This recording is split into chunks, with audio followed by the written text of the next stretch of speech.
Henson is the Chief Imagination Officer of Sparkspace, a company that sparks new thinking with its unique conference space and inspirational programs for teens and individuals. Anyone here ever been to Sparkspace? Nice. All right. Well, Mark's personal mission statement is, I help ordinary people wake up to just how powerful they really are. I love that. He grew up in Chelsea, Michigan, a small town just west of Ann Arbor. It's the same town, though, that Jeff Daniels, the actor, is from. He doesn't know him, but he did play basketball against him one time in a summer league, and he won. He graduated from Oklahoma Christian College with a degree in mass communications, and his first real job was at McDonald's. As he says, I lasted 9 months before I quit in a blaze of glory. In college, he worked as a tour guide, a front desk clerk, a sound system installer, newspaper subscription salesman, playground supervisor, and waiter. So how many years were you in college, Mark, if I can ask? After college, he spent several years as a radio personality for stations in Oklahoma City, Lansing, Michigan, and Columbus, Ohio. His air name was Joe Bahama. No kidding. Mark has been married to Eve since 1990. He said it is the best decision she has ever made. That's on your website. I don't know if you know that or not. That's not a typo? Okay. He has 2 teenage daughters, 2 teenagers, and a golden retriever. And in 2000, Mark designed and launched Sparkspace, which is a full-time facility dedicated to helping teams have more meaningful conversations about overcoming challenges, building relationships, and creating better futures. He then wrote a book called Ordinary Superpowers. It's about positive change and how to achieve it. What does he do when he's not working? Well, he likes to travel and explore, but what he loves to do is escape to his cabin in the woods, roast his own coffee, and listen to Frank Sinatra records on his super cool restored record player. So help me welcome Mark Henson to Columbus Rotary.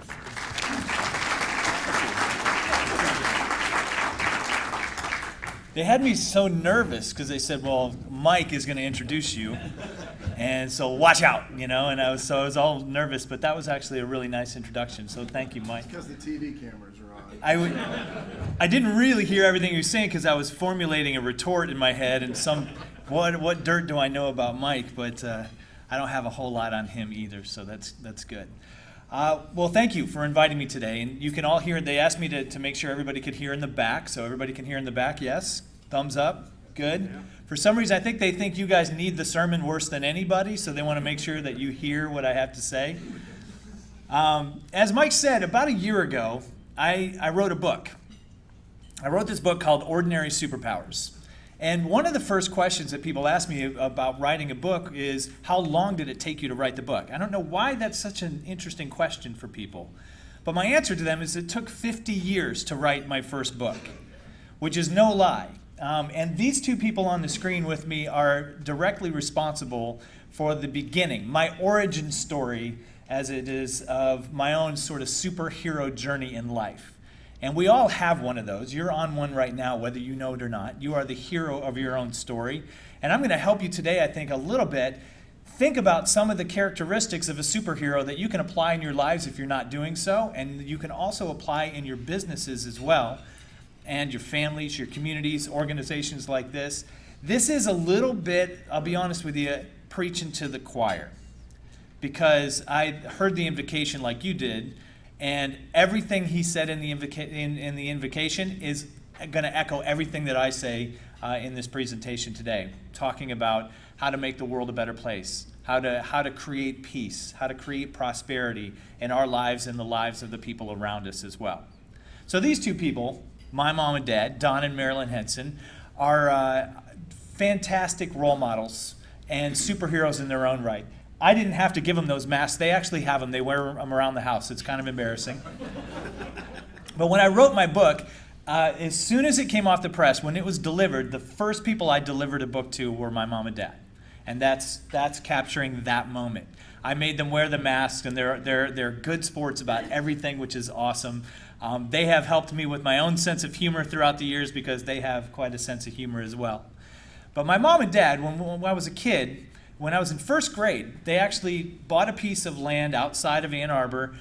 They moved us out of the evil empire of Ann Arbor, out into the country, 15 miles away. That's just far enough, I think, to say that I'm not really from Ann Arbor. And we lived at the end of a dirt road. And at the end of this dirt road, we had 10 acres. So my parents fancied themselves some kind of farmers, I think. And they decided, let's have a garden. Not just one garden, but 2 gardens. So they decided to dedicate an entire garden, about an acre's worth, maybe half an acre worth, of just corn. Lots and lots of corn. Hundreds and hundreds of ears of corn.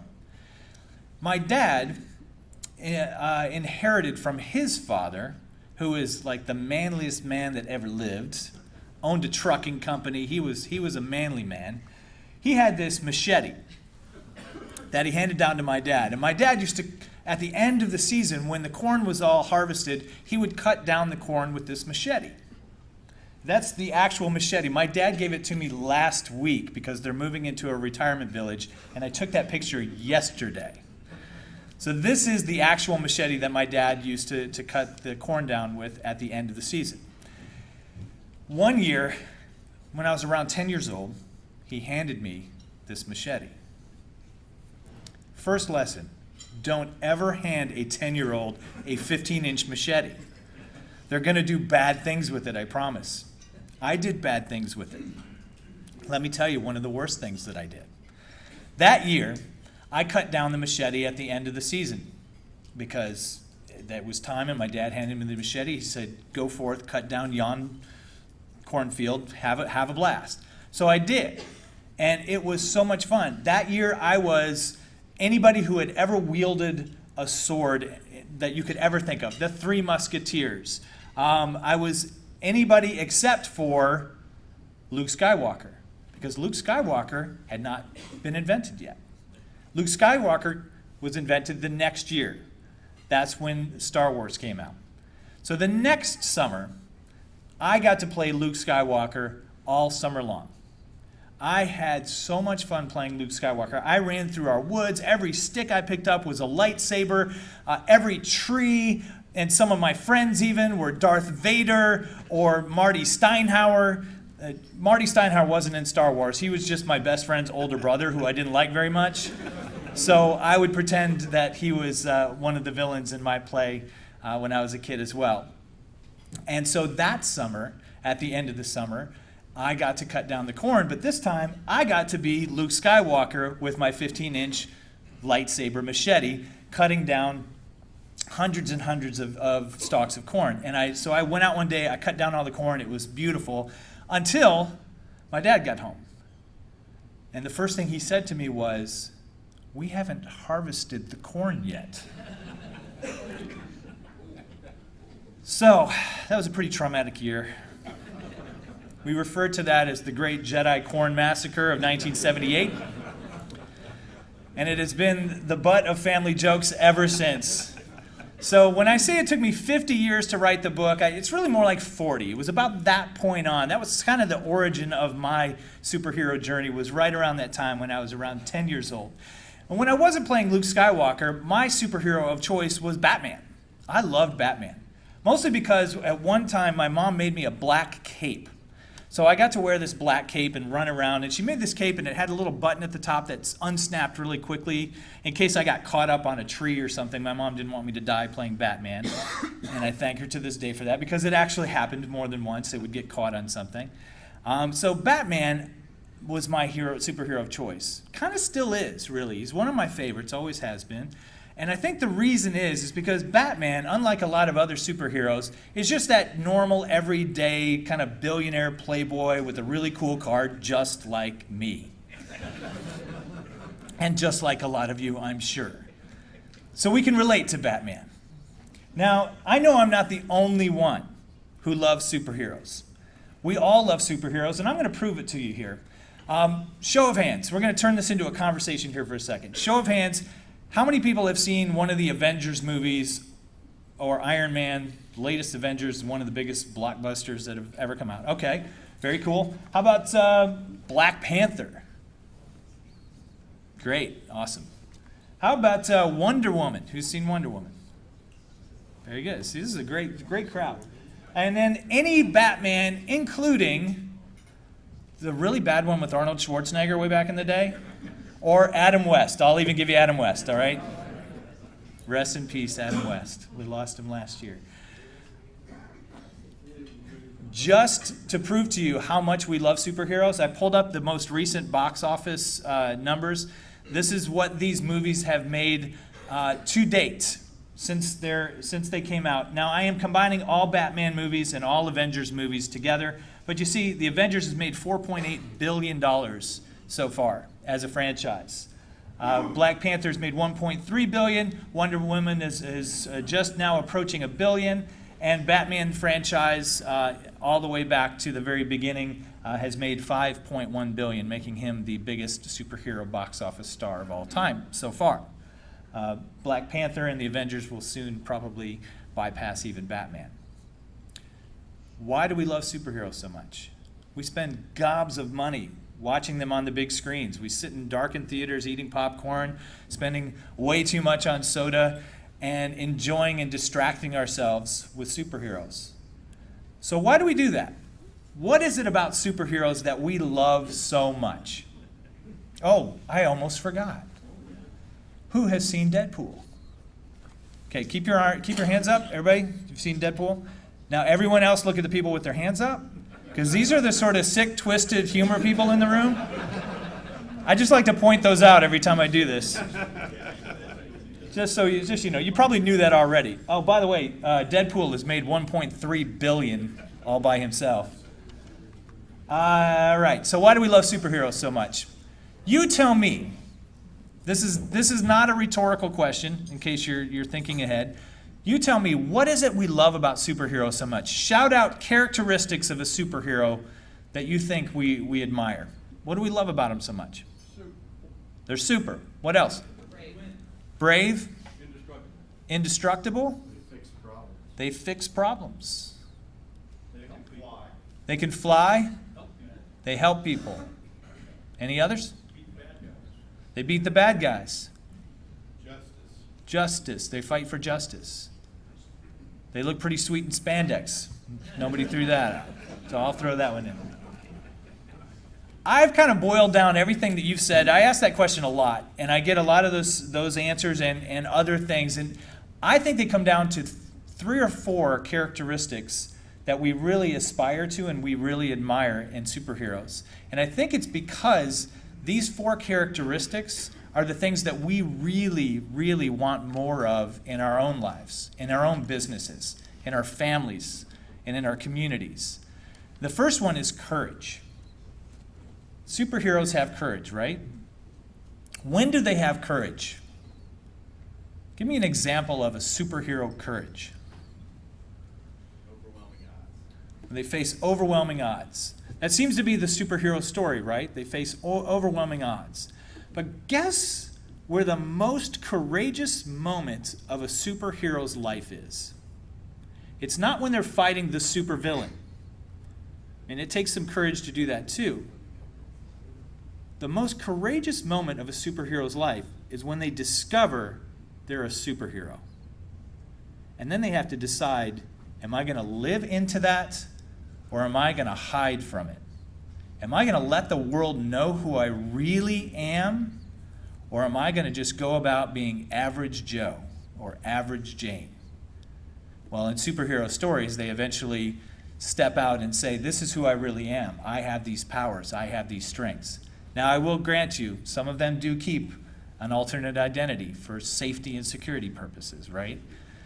But in our own lives, isn't that the most courageous thing that we ever do? When we own up to who we really are, when we become our 100% authentic self, and we say, this is what I'm truly capable of in the world, I'm going to go do that. Regardless of what the consequences might be, I'm going to live into who I really am. Some of us have done it, some of us haven't. I think all of us aspire to live more and more authentically throughout our lives. We want our businesses to be authentic businesses. We want them to be living up to this ideal that what we do really matters because it's real and it has a real impact on people. So that's the first thing I think we love about superheroes, is that they have courage. The second thing we love about superheroes is their capability. We love the fact that they are extremely capable, more capable than most of us are. But when I asked about what are the characteristics of a superhero, I find that it's interesting, only a few people threw out supernatural superpowers like flying or invincibility. When I ask that question, the things that come out are the much more human capabilities, like fighting for justice, like always seeking out the good in other people, helping their community, helping the place they live. Those are the things that come out in this conversation, which I find fascinating because those are the things that we could actually do. Most of us are never going to be able to fly, right? Not without assistance or some really good psychedelic drugs or something. Most of us are never going to be invincible. Most of us are never going to be able to leap tall buildings or do the other supernatural things that superheroes do, but we can fight for justice. We can help our communities. We can make the world a better place. All of those things. The thing about superheroes with their capabilities is that there's always a point in a superhero story where their capabilities are challenged, where they step back and they think to themselves, I can't do this. I can't win this battle. But then somehow they step up, they figure out a new way, they increase their capability, and then they overcome the challenge, the obstacle, the supervillain. So I think what we love about superheroes is they're constantly pushing their capabilities. And that's what we love to do in our lives too. That's how we grow, that's how we improve, that's how we get better. That's how we become more capable, is we push that envelope. And we do that in our lives, we do that in our businesses. How many times in our businesses have we reached a point where we thought, I don't know if I'm going to make it? We had a recession a few years ago. I don't know if you remember that. I had 8 people on my team prior to the recession. I had 1 person on my team after the recession, and then myself, so I'll count 2. We went from 8 to 2. If you're a mathematician, that's 75% reduction in workforce. Most businesses don't make it through that. I didn't think we were going to make it through. I did everything we could to cut all of the money we could, to cut all of the funding to various employees and initiatives. We got down to 2 people, and we operated bare bones for about 2 years until we could start rebuilding our team and rebuilding our business again. I didn't think we'd make it. But I tell you what, we do now more business with 6 people than we ever did with 8, and it's because we pushed ourselves up against that wall, and we learned how to be more capable. And so now we have this increased capability that we didn't have before. So we love to do this in our businesses. This is what we do in our lives as well. We love to push ourselves. When we go to the gym, you go to the gym, you're like, I can't lift that weight. There's no way. I can't do that exercise. I can't do one more Zumba class, I promise. And then we do. We push it. We go a little bit further. We increase our capabilities. So that's another thing we admire about superheroes, is their capability and the fact that they continue to push and increase their capability. The third characteristic that we really admire about superheroes is their confidence. But like I just mentioned, their confidence is always a little bit on shaky ground. They seem very confident on the surface, but they're constantly facing these internal obstacles as well as the external obstacles. They're constantly forcing themselves to ask, am I good enough? Am I going to be able to do this? Do I have the capability? And how do you increase confidence? Well, you do the first 2 things, right? You have the courage to step out. You have the courage to take a risk. You push yourself beyond what you think you're capable of, and then when you make it, when you do it, you're like, whoa, I can do that after all. My business can survive after all. We could actually thrive in the face of danger. So we love that idea of confidence. Even if we don't always feel confident ourselves, we aspire to be more and more confident throughout our lives. So you can see this is a building process, right? As we move through our days and as we move through our hero's journey of our businesses and our lives and our communities, you even see entire cities go through this, where they have to have the courage to create an identity for themselves. They have to have the courage to make tough choices about how they're going to build and where they're going to grow. Then they have to increase their capability. We're going through all of this in Columbus, even as we speak, right? Every community does. And finally, you get to these points where you build your confidence, and then people start to see you from the outside as something different, something bigger, something better, something stronger than you were before. And then finally, the fourth characteristic of a superhero that I think we aspire to and that we admire is their level of contribution.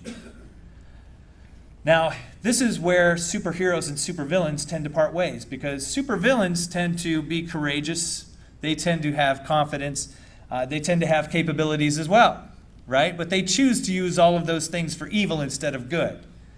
Superheroes, on the other hand, choose good over evil. They choose to contribute to their communities and protect their communities and build up their communities in ways that only they can.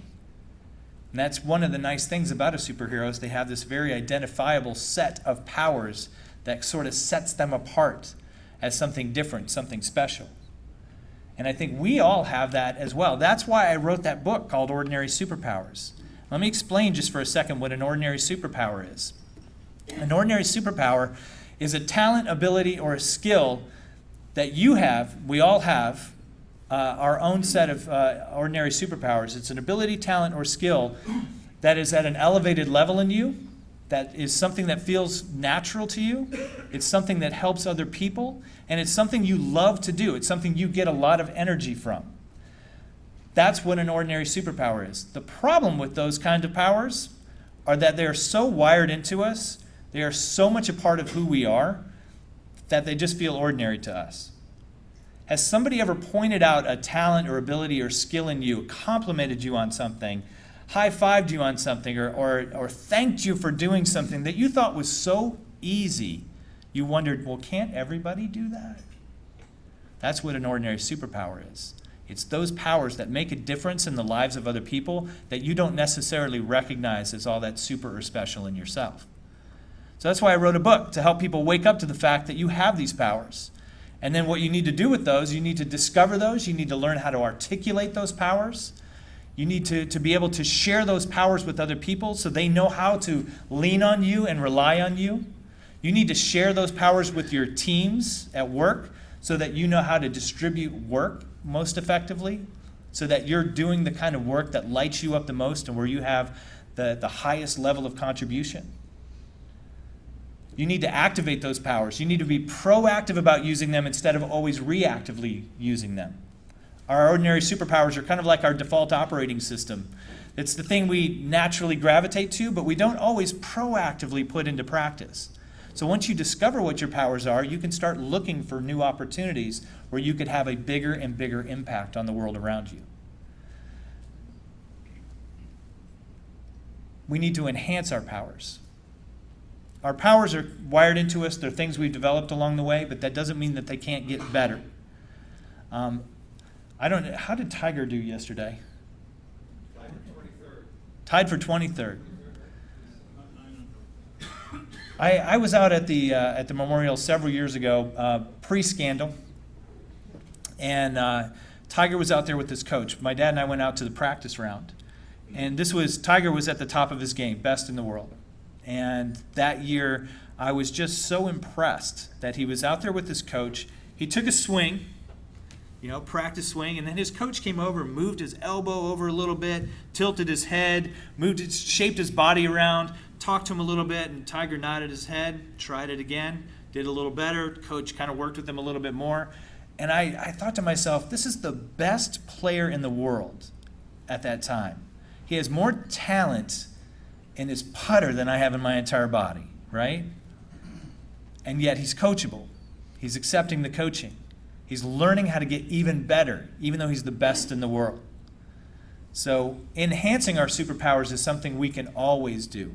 One of the ways is to increase our power, figure out how to use our powers more, figure out how to make them more effective. The other one is to get rid of our kryptonite, those things that diminish our powers. And that's usually other people, if you think about it. Our kryptonite, the things that keep us from using our powers at their full strength, are usually those people who suck our energy, those energy vampires, those energy villains. They're the people we can't stand to be around. They're the people that are always undermining us in some way.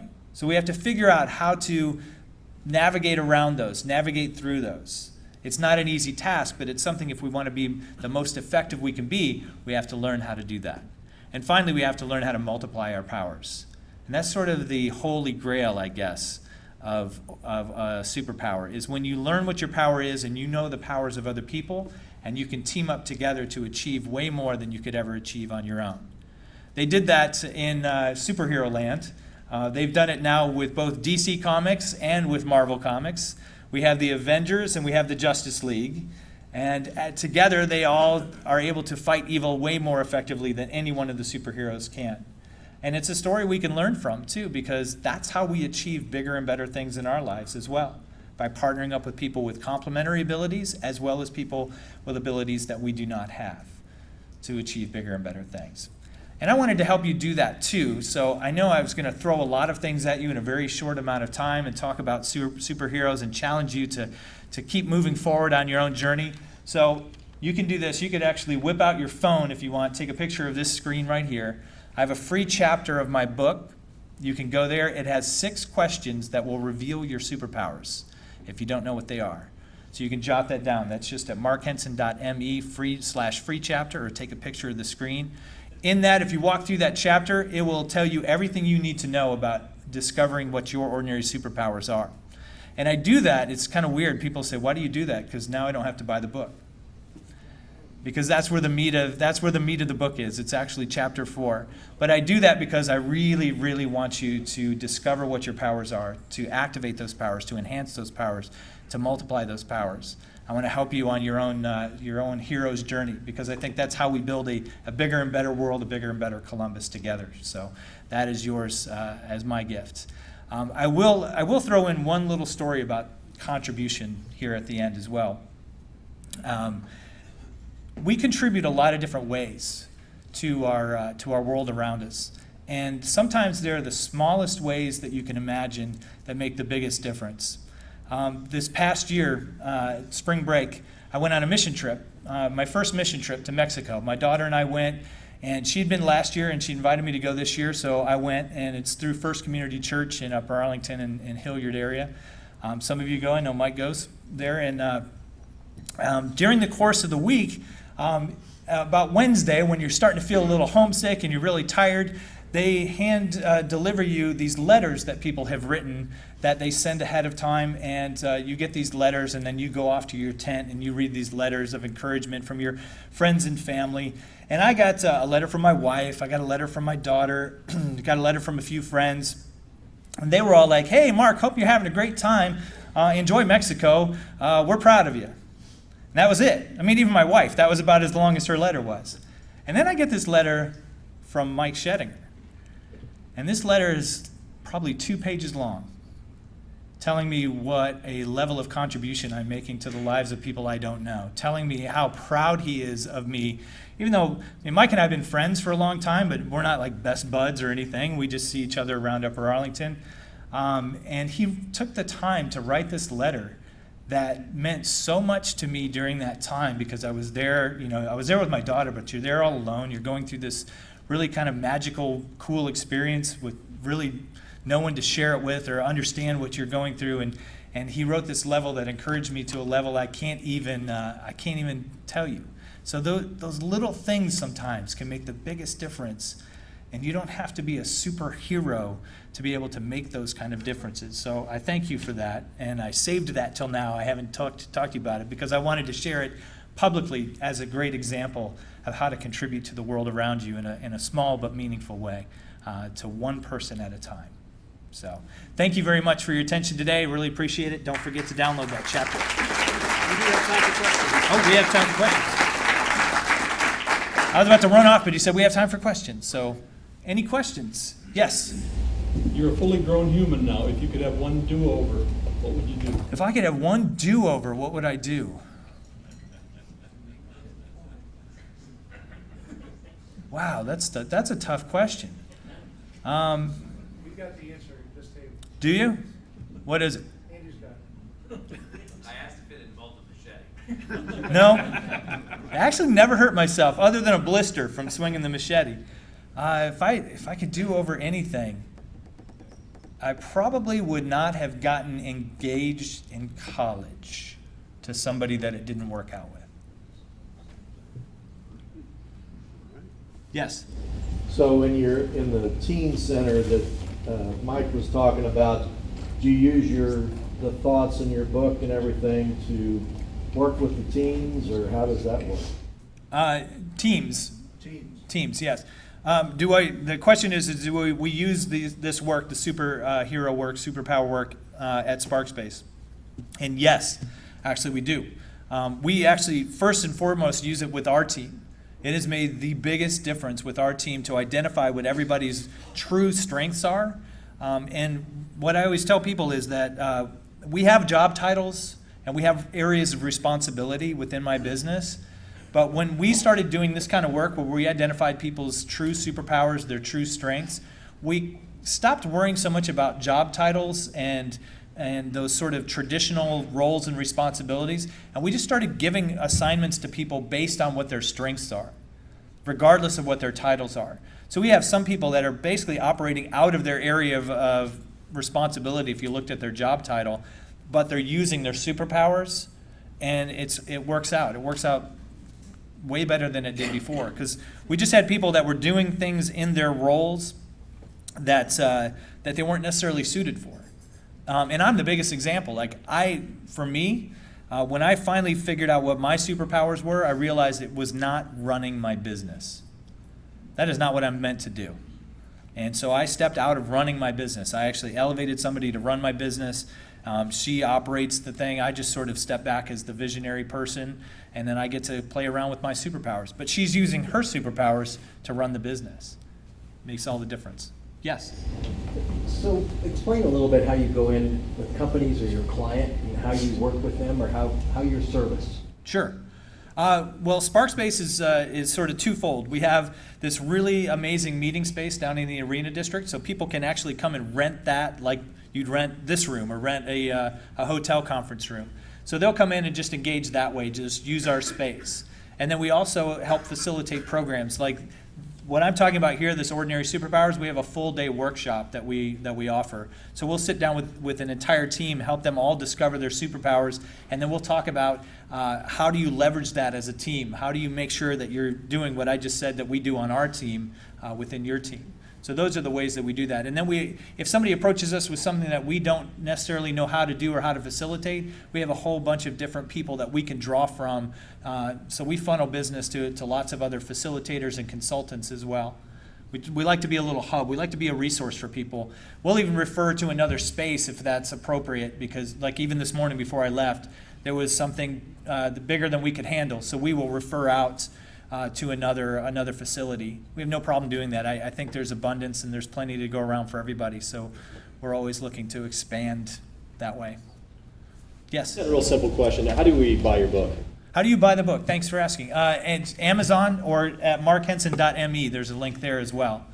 It's you get a free superhero mask if you buy it on my website, but you don't get on Amazon. David. What's the best way to get a hold of you if you want to use your service? Best way to get a hold of me is to go to markhensen.me or Sparkspace is sparkspace.com or do a Google search for that and you can find it. My email directly is just mark@sparkspace.com if you need that as well. One more? One more? Workshop you did before this. Okay, prior to the superhero work, what was the most common workshop that we did? I did one a few years ago that I did for a while, and it kind of ran its course, called The Secrets of Greener Grass, which was all about how to create a great environment at work right where you are. Whether you're responsible for your team or your company or you're just an employee, everybody has ways of making the grass greener right where they are. And I use a whole metaphor of how you make grass greener at your house. Because at that time, I had the greenest grass on Brandon Road, and I really thought I knew what I was doing. Since then, my neighbors have all caught up to me, so now I can't claim that. So, all right. All right. Thank you. Thank you, Mark. Appreciate that. Thank you very much, Mark. Great topic, and I'll get to use my superpower here today. which is keeping meetings on point and on time. But a few messages before you take off. June is going to be a very unusual month when it comes to meetings. Next week is our last regular meeting of the month, even though it's the 11th. So we'll get to hear Troy Doucette on consumer law. You also get to hear my farewell. But thank you again, and we'll see you next week.